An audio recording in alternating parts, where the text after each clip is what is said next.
এখন আমি আলোচনা করব জেল আপিল সম্পর্কে। সর্বপ্রথম জেল আপিল কি?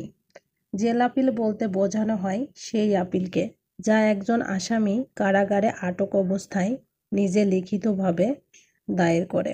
বাংলাদেশে সাধারণত কোনো দণ্ডিত আসামি যখন নিম্ন আদালতের রায়ের বিরুদ্ধে হাইকোর্ট বিভাগে বা আপিল আদালতে আপিল করতে চায়, তখন সে আইনজীবীর মাধ্যমে আপিল দায়ের করতে পারে।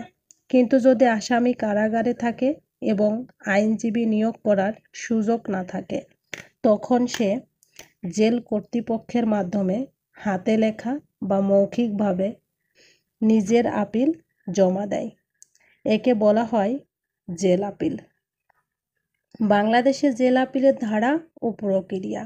আইনি ভিত্তি। জেল আপিলের বিধান মূলত ফৌজদারি কার্যবিধিতে আছে। ফৌজদারি কার্যবিধির 420 থেকে 421 ধারায় জেল আপিলের প্রক্রিয়া উল্লেখ আছে।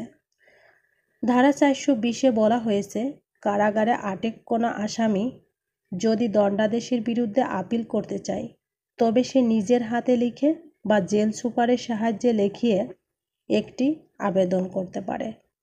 সেই আবেদন জেল সুপার আদালতে পাঠিয়ে দেন।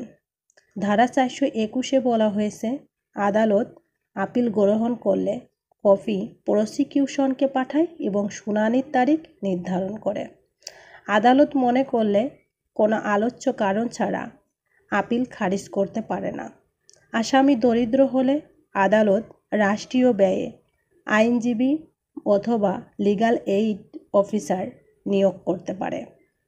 প্রক্রিয়া: আসামি কারাগারে বসেই লিখিতভাবে আপিল করে।